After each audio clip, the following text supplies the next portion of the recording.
विश्व में हमने युवाओं की आईटी एनर्जी के माध्यम से अपना एक रुतबा खड़ा किया है और भारत इसके बाद के लिए गर्व कर सकता है। दुनिया में हम आंख में आंख मिला करके बात कर सकते हैं। और ये मेरा साफ मैं हमेशा कहता आया हूं, IT plus IT is equal to IT. Information technology plus Indian talent is equal to India football.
Ladies and gentlemen, a very warm welcome to the Elets Food Safety and Quality Summit. I am Mrinmoy Bhattacharya. I am assistant editor with eHealth magazine, and I will be hosting this panel discussion. Elets Food Safety and Quality Summit is powered by Testo. In this panel discussion, we'll be discussing about the role of food industry in ensuring holistic nutrition. And we have with us Mr. Vijay Uttarwar, who is the President and CEO of Naturewell India Private Limited. A serial entrepreneur, Uttarwar has business experience ranging from software to consumer products. He holds an MSc in agronomy from PKV Nagpur and MS in Computer Science from Florida Institute of Technology, United States. He is also a Sloan Fellow and member of the Asia Regional Advisory Board of London Business School. Besides, he is a charter member of TIE and regularly mentors new entrepreneurs by helping budding businessmen build their companies. Next, I have Mr. Vilas Ramrao Shrihatti, who is the Technical Director for Nutrition at Naturewell India Private Limited. Mr. Srihatti has over 35 years of industrial experience and held technical leadership positions in various MNCs such as Unilever, Colgate-Palmolive, GE, as well as large Indian corporations such as Godrej, Tata Chemicals, and Future Consumer. He has traveled extensively and worked in North America, Far East, Latin America, on technology transfers. He has developed several products, technologies from concept to commercialization in functional foods, nutraceuticals, sport nutrition, personal hygiene, of which have been commercially successful. He holds MSc in analytical chemistry, a PhD in chemistry, and GE Six Sigma Green Belt. His current research interests include nutraceuticals, functional foods, and relevance of Indian traditional food systems for providing nutritional security today. Next, I have Dr. Nirja Hajela, Head Science and Regulatory Affairs, Yakud Danone. She has over 15 years of experience in developing, planning, and implementing scientific programs as well as appraising scientific information. Besides, she has adapted written and oral communication to a range of audiences, including health professionals, media, and consumers. She has also led and facilitated multidisciplinary teams for the wider audience reach of scientific knowledge. She organized international and national symposia for scientific deliberations on emerging science of gut, microbiota, and probiotics. At Yakut Danone, she is responsible for regulatory compliances with regard to the government and the industry regulations, besides necessitating scientific data for approvals and validating information on packaging and labels. Next, I have the pleasure of having Mr. Shantanu Sanjay Patil, founder and CEO Milo Foods, based at Barshi in Maharashtra's Solapur district. Milo Foods manufactures food products from millets, nutris, cereals with brands. Milo Foods promise with seeds that are sown sincerely to eat heartily and spread goodness. Along with the food products, the company provides nutritional counseling to consumers to educate people about healthy eating habits and lifestyle modifications to improve move, energy, and relieve stress.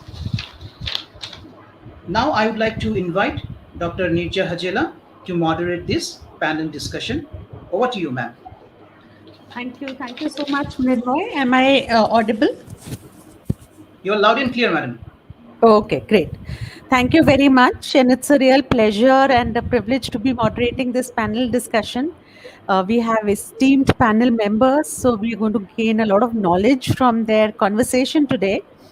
But just to set the stage, I'm going to give a background about what is the need for holistic nutrition. So we all know that India is home to 1/5 of the world's population. And for several decades, India has been dealing with only one form of malnutrition, which was undernutrition. However, in the last decade, the triple burden, which includes overnutrition and undernutrition, and also hidden hunger or micronutrient deficiencies, is becoming more prominent and poses a new challenge for India. As per data given by the UNICEF India, we are at the 10th spot among countries with the highest number of underweight children. And the prevalence of underweight children, as we all know, is more in rural areas than in the urban. India is also at the 17th spot for the highest number of stunted children in the world.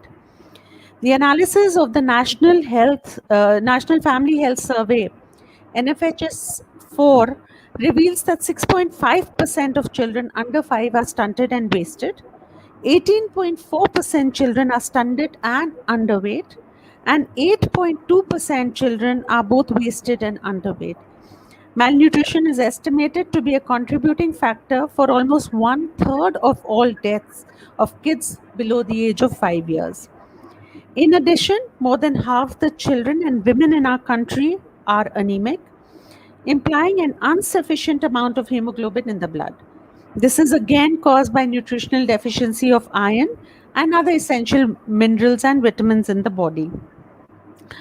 So, this has come at significant cost to the population health and well-being, and is already overburdening the health system.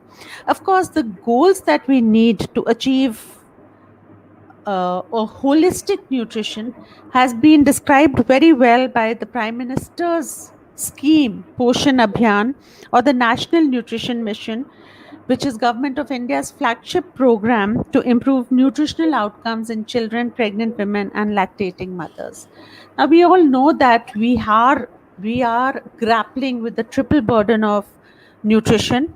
I mean, we have undernutrition, overnutrition, and as well as hidden hunger. And adequate nutrition or holistic nutrition is a fundamental cornerstone of any individual's health, and especially critical for young children and women. So, just to set the stage, I give this little background, and I'm going to start my first question with Mr. Vijay. So, what do we really understand, Mr. Vijay, by holistic nutrition? We've been hearing a lot about nutrient deficiencies, micronutrient deficiencies, but what do you understand by the term holistic nutrition? In terms of,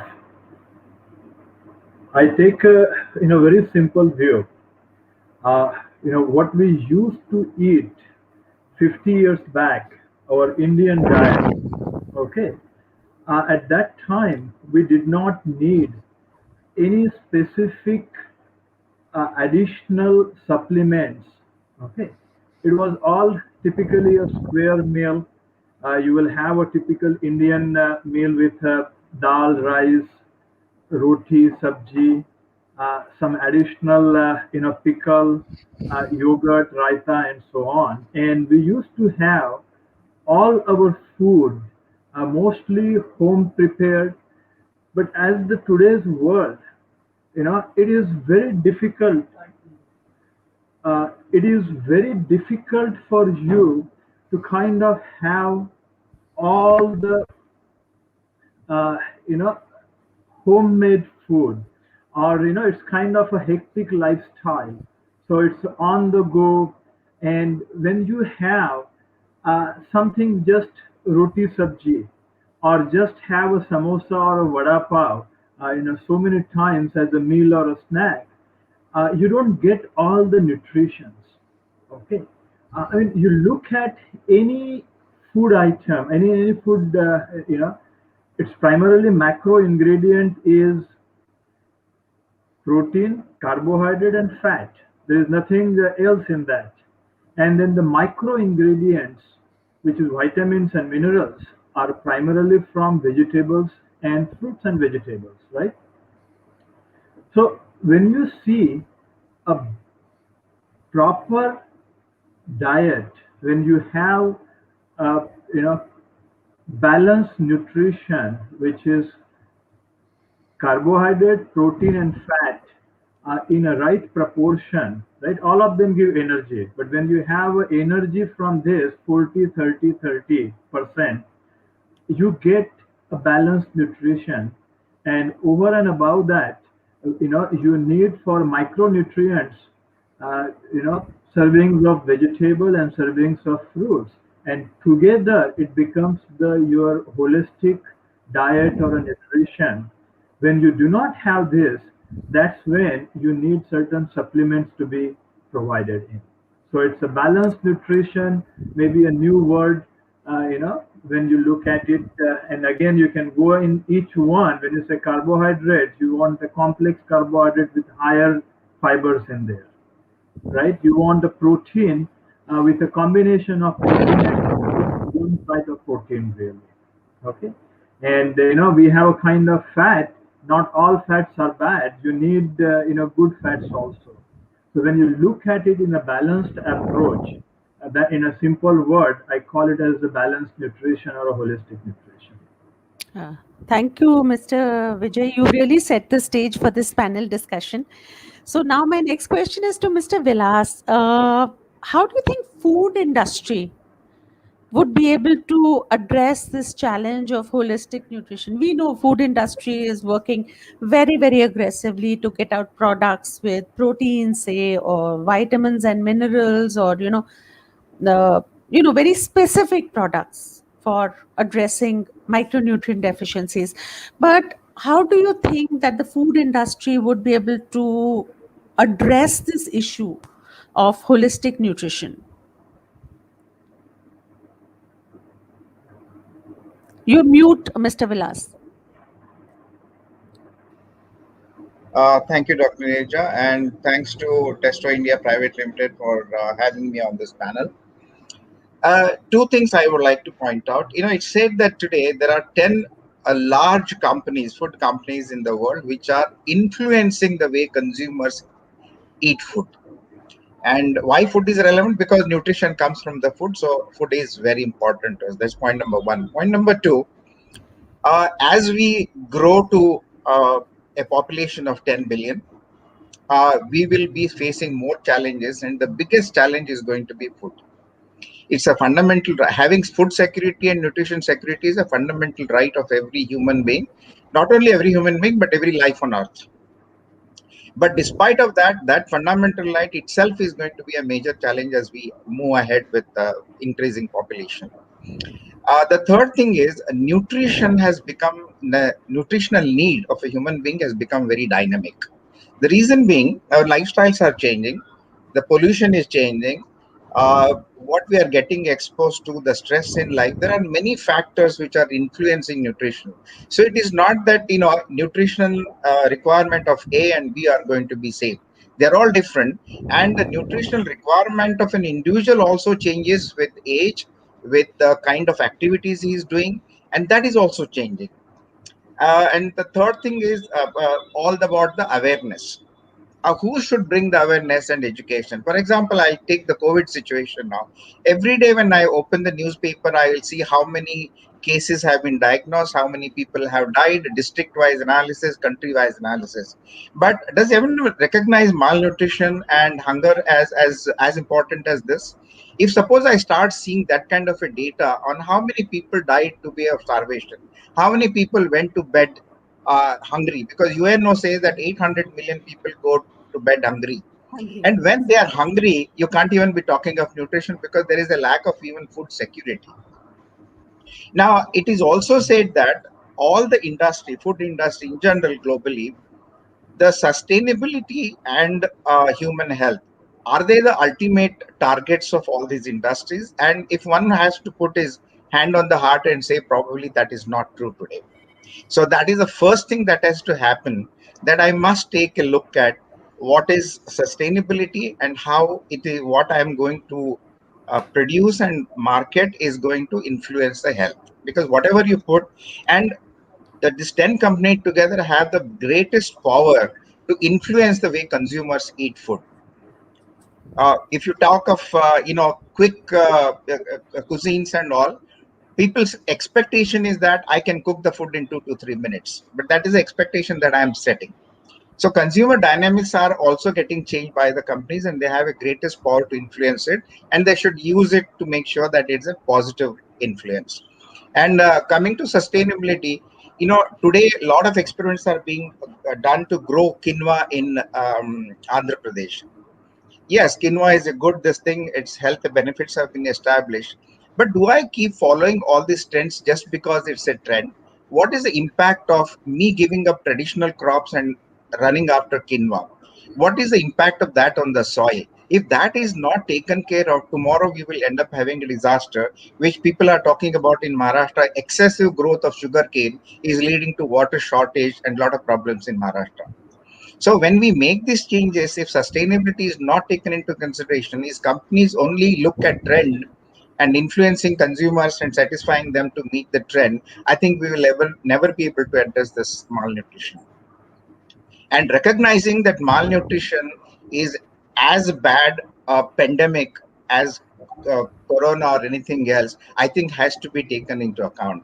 And that kind of sensitization has not happened. Even many of the economically well-off people, even the people on the panelist or the audience, all of us are malnutrition, are suffering from hidden hunger in some way or the other. But do I recognize that as a problem? Do I take an action? Do I go to a doctor, get my blood screened, and say how much deficiency I have? Some people are doing, but general public doesn't do that. So recognition of malnutrition as a pandemic, I think, is very important. And every person who is involved in the food chain, I'm talking the entire ecosystem, including government, regulatory agencies, must come to this platform saying that this is a pandemic and we need to address. And there has to be a convergent approach. When I say convergent approach, what is happening to the Indian soil? It is losing zinc. And what is happening to the crop system? We are giving up groundnut peanut and replacing that with soya. We are slowing down on growth of millets. We are giving up all our traditional crops and chasing something that is more trendy. So if those things continue, I think we will never be able to address this issue. That's point I'm making. Agree with you, totally agree with you, Mr. Vilas. But I still think that if you just go back 5 years, I think we had not even spoken about malnutrition, to be Yeah. honest. But today, because of these kind of conferences and these kind of interactions, and I think the only one good thing that came out of COVID is these virtual meetings, which are so much easier than the physical meetings. And Yeah. there is a lot of talk now about health. There's a lot of talk about nutrition. There is a lot of understanding, at least in the urban setup, that there is something known as malnutrition, something known as hidden hunger. We understand those terms, especially people like us. So this is happening in the urban areas, and I think there is a lot of understanding, and it's growing. But I agree with you that probably consumer education, consumer awareness is much needed for them to understand really what they are suffering from. They don't even know, No, the like. only point I was trying to make is the speed with which we started doing this for Corona. Hmm. Malnutrition has been there for last 15, 20, maybe even 30, Absolutely. 40 years. We Absolutely. have been very slow. Can we Yes. use that speed? Because as bad as a problem as Corona, more people are Yes. dying of starvation today than Corona. Yes. Yes. Yes. Absolutely. Absolutely. I totally agree with you. And the statistics are very, very scary. When you Very just read scary. about the numbers of malnourished children or women in the country, you really want to sit back and think as to what we really are doing about that. And I still feel that in the urban population, the awareness is a little better. But Mr. Santanu, what do you think? I mean, do you think that this kind of an awareness is there among the rural population? I'm talking about the tier three, tier four cities. Do you think they understand the word malnutrition, or they understand what is holistic nutrition? How do you think about this particular concern? You mute, Mr. Chan. You mute. Okay. Yeah. Thanks for having me on this panel. First of all, I would like to give a brief. We are situated in Western Maharashtra, somewhere the big metro city is 230 kilometers away from, which is Pune. So our plant, we are manufacturer of coarse millets and pulses. So we are at a very young stage, and we are still trying to tweak and refine our strategy pivot to the market need. So we are manufacturing the health-based food products into bakery segment, flours, premixes, flakes. So when we started the venture, we were clear that we are going to cater this tier 3, tier 4 along with the metro cities. But the tier 3, tier 4 villages, they are eating millets from the ages in the form of rotis. But when I presented in a different format, like let's suppose cookies or bakery premixes or flour blends or some breakfast cereal, it's very difficult for them to accept as an acceptability, because they are used to, because they say we are anyway eating it in a form of roti, why will we switch from this to eat a cookie, or why will we go away and eat a poha because they are eating rice poha, or whether they are eating something blends. That's it's acceptability, because they are not aware of, they are eating used to, because rice and wheat are very premium for them, and they are pretty much being used to it, being top of products available in the market, different formats. So changing the habits is very difficult. So what we realize is all about familiarity. The products, they are familiar, they will switch on. So we realize it's about the educating making aware them about the product and its nutritional value. Okay, this is my product which is good for the weight loss, or it is gluten free, helps in digestion. But a consumer, he doesn't know there exists a product. There exists a product which will help. What he knows is that I have a problem of a digestion, or I have a problem of a weight loss or diabetic. That's my problem. But he is very much unaware that this product can help it, or at least supplement him to solve the problem. So what we started doing a lot of sampling around to different segments to cater to understand how they would like to take that product, in which format and where it fits into the meal, whether in the breakfast, lunch, dinner. Because let's start the cookies. We started cookies without maida. Again it comes down to the costing. It's all about the affordability. Consumer here, they want a large, products in a large quantity rather than a quality. So we need to make sure that aware this is a cookie without maida, which will help you not only in a nutritional profile, will also help reduce the risk like acidity, somewhere like some patients with the blood sugar. Then other products like which we premixes. So we had to educate them first to how it can be incorporated into their meal. So this was about the matching with their lifestyle, each and every product. So there is a mid segment which is their pay scale is being rising, and they are looking for the options. As most of the companies, premium companies, they are targeting the metro cities, whether it's the oats, quinoa, millet, and they are being premiumly charged. That's why consumers are very reluctant to pay and buy, because they are heavily charged. So consumer here know the value of a raw material. They know the value. Okay, raw grain costs me around the 30 to 40 rupee kg. How these are selling at a 250, 200 rupees for a 220 gram, because consumer pretty much aware of this thing, but they are unaware that in terms of procurement, raw material availability, industry has to face, because there is not consistent availability. There is a processing challenges faced by this specific grain. Unlike the other wheat and rice, there are challenges in the processing as well. These are some of the challenges. When it can be overcome, we can match up to their expectations, and which is the affordability, quality and nutritious food. And same way we can help them to match up with the malnutrition which is happening at the bottom of the pyramid. Yeah, I agree with you. Basically, because I think in the rural areas, I mean, how would they relate to a cookie? That is something that probably they not have. They just know their chapatis and their lentils and their, sabzi, whatever they have. Yeah. So they probably cannot relate to a cookie. Yeah. But I think there is another problem, which is not really a problem, but there's another concern in the urban cities also, that what about the regulatory scenario?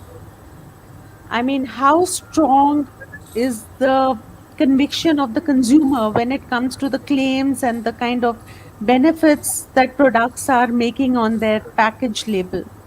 So, Mr. Vilas, how can you ensure that the consumers are convinced about the benefit of these so-called newer products uh, in terms of the regulatory framework? Yeah. So I'll tell you one thing. Yeah, yeah, So yeah. we are not. Okay. Hello. Yeah, go ahead, Shantanu, you were saying something. Yeah. I was just saying. Even though we are giving gluten free, we are not claiming it. Because we don't have a gluten free facility. Yeah, now you need a gluten-free facility Yeah. to claim that it is Facility. gluten-free. So we Yes. claim that. Yeah. Yeah. Yeah. Hmm. Yes. Um, Yes. to answer your question, one is there if you see all the marketing claims and advertisements, everything that is, I'm not referring to any particular company, but globally Yeah. speaking also, even in Europe, we know in the last 10 years, even the large companies, about 3,000 claims have been asked to be withdrawn completely. So there is definitely a issue where claims are being made which cannot be substantiated, or there is a hype, because marketing to a large degree is about hype and creating a desire for consumer to buy. But there is a line, and if you cross that and say, and the other thing is there honest communication? For example, if you are selling a product which contains a particular phytonutrient, say a coenzyme Q10 or omega 3 and all, uh, the the label and the advertisement, everything talks and hypes only about that ingredient. But nobody eats an ingredient. People eat food. It is always a combination of several ingredients. So what are the other ingredients and what is this thing? And everybody remains silent on it. That is one aspect. And where consumers start, a lot of consumers, when it comes to food, if you ask them about the claims, many of them honestly don't believe in them.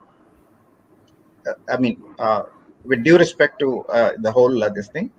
Uh, for example, take one of the, I'm sure all of you are aware of the pink book that FSSA has come up. One of the things that it first takes up, that most of the, say, vegetable oils or a lot of vegetable products per se claim cholesterol free. Right? Yes, it's a regular requirement also to declare the cholesterol level in your food. That's Yes. fine. But Yes. when you start hyping it as a cholesterol free, as a scientist, fundamentally, I know that cholesterol doesn't exist in the vegetable plant kingdom. So how can a vegetarian product ever have a cholesterol? True. All vegetable oils are cholesterol free. So this kind of communications to consumers, which is unnecessary, will have to be stopped. For example, if I'm selling a millet product, saying that all millets are gluten free. So I think that if we go back to the consumer education and create an awareness, and a lot of these things will go away. I think today the labels are so cluttered that how many people are really actually reading it. That was a study conducted in Europe where they, there are so many mandatory declarations, and Declarations, they true. went to consumers and asked them how many people. Surprisingly, 95% of them have never read them. So I think we need to sit back and say what should be communicated, and we should be very honest about our communications. And there are some general awareness. For example, a vegetable product will never have cholesterol. I think we should educate consumers. And always the question comes is who should have the responsibility to educate consumers? Is it government, a regulatory agency? I think we have a collective social responsibility. Agreed with you totally. And I think And balance is very we need important. a very complex system. There is Hmm. nothing like a pure ingredient like we do in medicine where we do clinical trials. So I don't think you can ever come up with protocols and clinical protocols to evaluate and support your claim on a food. I think if True. somebody says that, I think you just have to say it's just not possible. It's always a complex mixture. So I think we have to be very logistic and this thing in terms of telling consumers what is the product benefit that is going to come to you. Until that honesty comes, and it's more of a self-regulation by the industry as to what I should claim. I think that's where we should head towards. So I think balance is very important here. A very balanced approach towards nutrition and towards the kind of claims that Yeah. industry is making. Yes, Because at the same absolutely. time, if you have devised a functional food, you also have to communicate it to consumers as to what is the benefit of this, because that's an important part of the product. So you can't say that don't communicate. That's also not right. But it Absolutely. has to be very Absolutely. transparent and honest about it. Absolutely. And I think the onus lies with the industry itself, with the food Yes. industry, to ensure that they are being absolutely transparent and, true to the consumer. So And that the regulator these cannot pick up thousands of samples all around the country absolutely and test and true. verify. I think Absolutely. self-regulation is the way to go. Absolutely. Absolutely. Agree with you totally. So, Mr. Vijay, my question is to you that is there any one nutrient that you feel that we are all truly deficient in and that needs to, come to the fore or that needs to be spoken about? Right. It's when I said I started with the balanced food, right? That means you need all macro as well as micronutrients, as part of the holistic food, balanced food.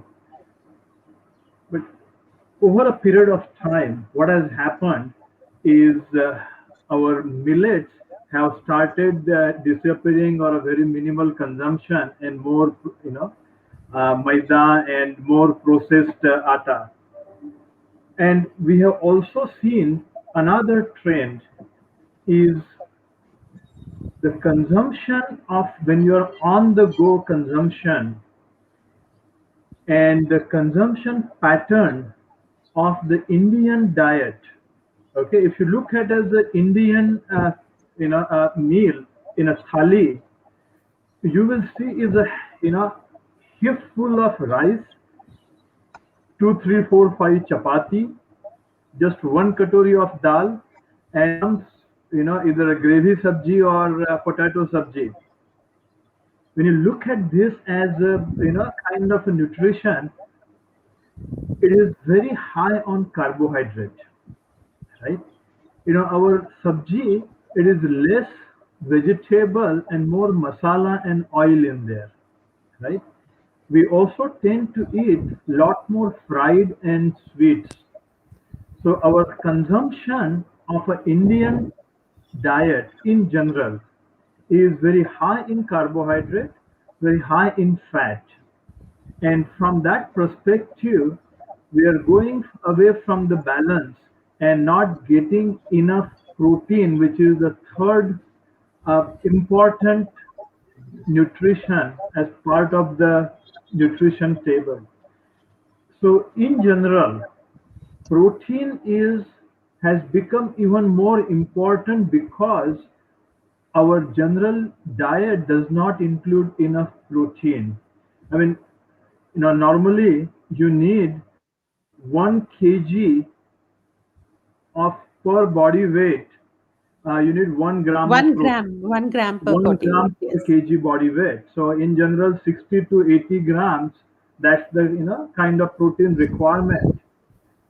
There are many surveys and many articles saying majority of the Indian consumer are lacking in protein, and this goes both for vegetarian as well as non-vegetarian. Because the non-vegetarian, mostly when you have a chicken curry, it's just couple pieces of chicken and mostly gravy. So it is across the strata, across urban or village, you tend to see in general deficiency of protein. So when you are not able to have enough protein, I'm sure all the nutrition experts and a doctor recommends to have more amount of protein just to have your regular balance. So when you're Hmm. not able to get protein from your regular food, then we suggest protein rich snacks, right? There are different businesses, there are supplements, there are some protein rich food products or snacks. So we as a company, Natural and Max Protein as a brand stands for protein-rich snacks. So we have in various different forms. We have Max Protein bars, Max Protein chips, Max Protein cookies, and so on. So it can be anything. You can have your home, snacks, but try to get enough protein, and that really helps you to stay healthy, and it also makes you feel energetic. And especially you might have many different articles in the pandemic time to build your immunity. Take protein rich food. So protein has become a very important nutritional from uh, the food that we have. Yeah, so basically, I think what we are really wanting to say here is that we are more of a carbohydrate eating country, you know. Right. Our so and we should have adequate amount of all the macro and micronutrients to be able to get the balanced diet, to get a balanced diet, and also the term holistic nutrition. So I think Absolutely. what is really needed today is consumer understanding, consumer awareness, and education of the importance of the different nutrients, both macro and micro, in your diet. So I think Right. what is going to play a very, very important role, like Mr. Vilas said, I really liked what he said actually. He said that when you open the paper today, it's right. We only talk here about the COVID-19 and the coronavirus and statistics about how many people had it and how many people. But today we are battling malnutrition, which is just not undernutrition, which is also overnutrition. Today, a large population is obese because they are focusing on one kind of food and not understanding the importance of a balanced diet. Then you have others who have hidden hunger because, again, not aware about what is really needed by the body for, you know, a proper growth and development. So I think what Mr. Vilas said makes a lot of sense. That if media was to talk about this new burden, of malnutrition, I think there will be awareness, there will be an education, there will be a better understanding of what is needed by the body. So, I think that is, and I think a lot of it is happening. I think Food Safety Standards Authority with their Eat Right movement have, made very uh, fast strides. And today, I think the consumer is aware that there is there are different types of products and there are different products which give you different kind of benefits. But I think the whole concept now from micronutrient deficiencies and nutrient deficiencies will now move to holistic nutrition. I think that is the need of the hour. It is about holistic nutrition rather than talking about one nutrient or one macronutrient and, you know, I think it's about a holistic nutrition, which is very, very important. So, Mr. Vilas, we are coming to the end of the panel discussion. Is there one take home message that you would like to give to our audience today? A very important take home message from this panel discussion. One of the take home message that I would like to give is yes, when you start reading the newspapers and trying to get all the information that is coming to you, it sounds like nutritional security is an extremely complex issue. But how did we deal with this, as Vijay mentioned 100 years back? We used to have mother used to cook the food and we all merrily ate it and we were never worried about supplements and all. So I think go back and look at the traditional food. There is a lot of merit to the food habits in this thing. Yes, how do you contemporize them to fit into today's lifestyle is something that we need to work on. And eat variety of foods, whether it is grains, whether it is pulses, vegetable, fruits, spices. Variety is what gives you, because in holistic nutrition we talk of macronutrients and micronutrients, we but holistic nutrition must include phytonutrients. There are zillions of phytonutrients. These are actually supporting and enhancing the benefits. So we, while we are ensuring that macro and micronutrients are addressed, for example, now ashwagandha is making its way into sports nutrition and many products. And US, any 20% of the products, health products, will have turmeric. So phytonutrients are also gaining importance. So what is the role of a phytonutrient? How does it benefit me? We have a long way to go in that. But in the traditional food system, where we eat a lot of spices, and there are festivals, the kind of dishes change. We have a variety of grains. All that is built to ensure there is a whole spectrum of phytonutrients you get. I think we have somewhere neglected that. In Yes. fact, recently I wrote an article about chutney. If you see chutney, there are as many chutney recipes as there are Indians. And if you see the components of Indians, I think they are the best dietary supplements according to me. You eat them in moderation. You can have minerals added to it. You can have unpleasant extracts of even neem can be added, and you can still make a better tasting chutney. You can have ashwagandha chutney. You can have a brahmi chutney. So why are we not looking at these things? And particularly Indians have to be very proud about the rich inheritance that we have. There is a book that was published in 1460, Alayudha, which talks of food classification and benefits of food. You see that it is quite 95% matched to the Codex classification today. So when you're sitting on such a rich inheritance, why are we constantly looking at the West?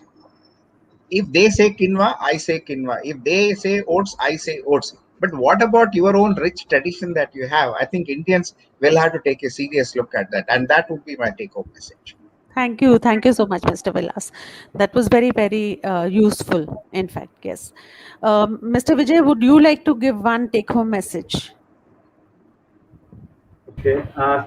You know, even though we come from a It will have food to be product, fast. We are almost coming to the end of the panel yeah. discussion. So I have a very simple thing.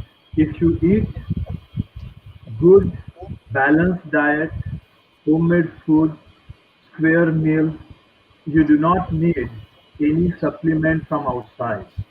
So companies like us, comes into picture when you are not able to meet those requirements. So Requirements. True. whichever way you may, okay, do have a balanced meal. Do you have your right amount of protein, carbohydrates, and fats. So eat Yes. healthy and stay healthy. Thank you. Yes. Thank you. Very well said. Shantanu, quickly, just one last take home. Yeah, from my end, just to suggest include millets in your diet. It could be the way Okay. to a holistic nutrition. Okay, great. And I think today another very important aspect of holistic nutrition is gut health. There's a lot of talk about gut health. So it's also very important to have a healthy gut to be able to get the best from the food we eat. So with that, I think Mrinmoy is looking at me and asking me to close the panel discussion. So thank you very much. It has been very educative, very informative. Thank you to all the panel members for this excellent discussion. I think we have driven a point home. I hope the audience has enjoyed this discussion, and thank you, Elets, for this opportunity. It's really been a pleasure and privilege to be a part of this summit. Thank you so much. Thank you. That was a fascinating panel discussion. Thank you, panelists, for discussing this holistic nutrition in such a granular details. Thank you so much, Dr. Nirja, for moderating this panel. And as a token of our a small token of our appreciation, we'd like to present to you a certificate of participation. Thank you, Mr. Vijay Uttarwar, for participating in this panel discussion. Thank you. Thank you. Mr. Vilas Shrihatti, thank you so much to be Thank you. for attending this panel discussion. Thank you, Dr. Nirja Hajela, for moderating this panel.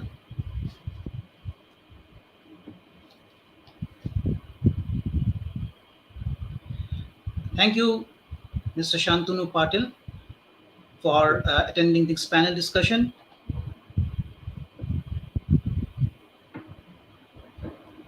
So Thank you all. I hope we We stuck look to the forward to your time, Binoy. participation. We look forward to your participation in the future also.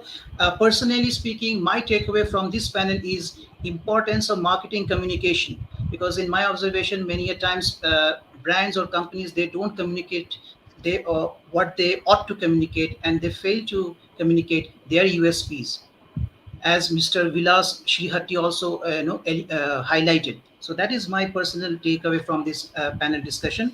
Thank you once again. Next panel starts at 3 p.m. at Elets Food Safety and Quality Summit. Thank you and stay safe. Thank you. Thank you. Thank you so much. Thank you.